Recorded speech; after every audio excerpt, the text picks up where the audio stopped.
How do avoidants feel after the breakup? I want to explain to you why, even though the anxious person might tend to feel more pain immediately after the breakup and like be ruminating and stuck in this state of grief, I want to explain to you why it's actually better off for the anxious person in the long run. Avoidants are called avoidant for a reason. It's because they avoid and repress any feelings of deep emotion, pain, grief. So here's their cycle essentially, is that when they're in the relationship with you, they start feeling that overwhelm, that activation, that shame, all those feelings that are coming up. Their independence is being threatened.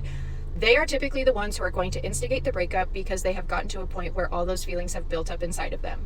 So when they leave the relationship, they are going to feel this initial period of relief because finally, for the first time in a while, their independence is not being threatened and they can just like revel in their hyper independence and do whatever they want. A lot of people ask like, how could they leave me and just jump into a new relationship if they want space and if they just want to be alone?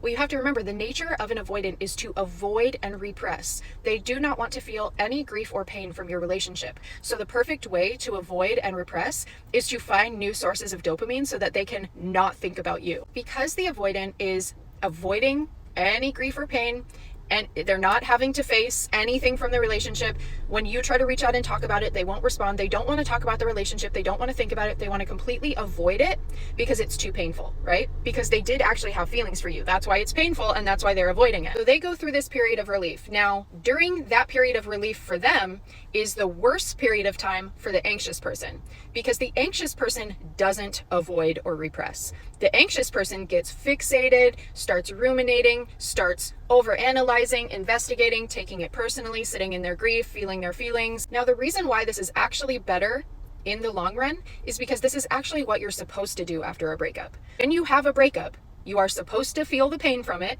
You're supposed to grieve.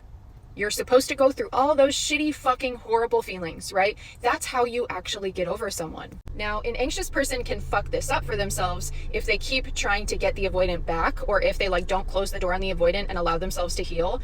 But if the anxious person, there's always going to be that period of time early on where like you want to get them back and you're like ruminating and watching their social media. But at a certain point, most of us kind of realize like, okay, this is not good for me. And you go no contact. Once the anxious goes no contact and really starts working on themselves, they actually start healing. They actually start moving on. Ta-da! That's how it works. It's like magic. It's like if you actually start working on yourself, you actually get over the other person. Well, here's the problem for the avoidant. They've been repressing everything. They haven't been healing. They haven't been moving forward. They've been avoiding. See, the avoidant feels the pain of the heartbreak, but they push it down so that they can carry on with life as normal. As a result of turning off their emotions, avoidant attachers are not likely to over-reflect on why a relationship didn't work out.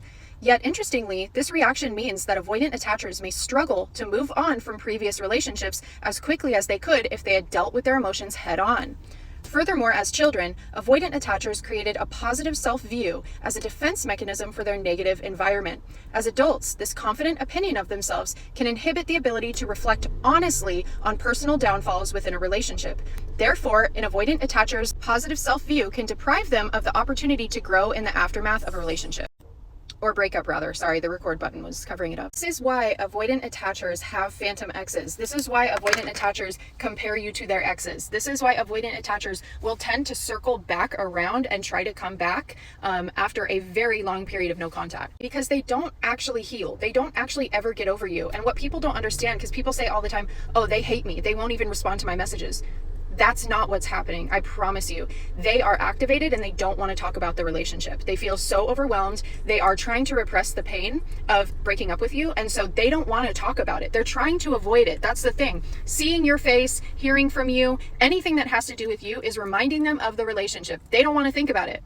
But see, when enough time goes by where they have absolutely no access to you, they never really got over you. So they start to wonder about you again. But here's the good thing for you is by the time that comes around, when or if they try to come back, you have likely already healed and moved on. Just like in that skit I did that is pinned at the top of my profile where like 6 months later, the avoidant is so upset and so lonely and they reach out to the anxious attacher and the anxious person is like, who is this?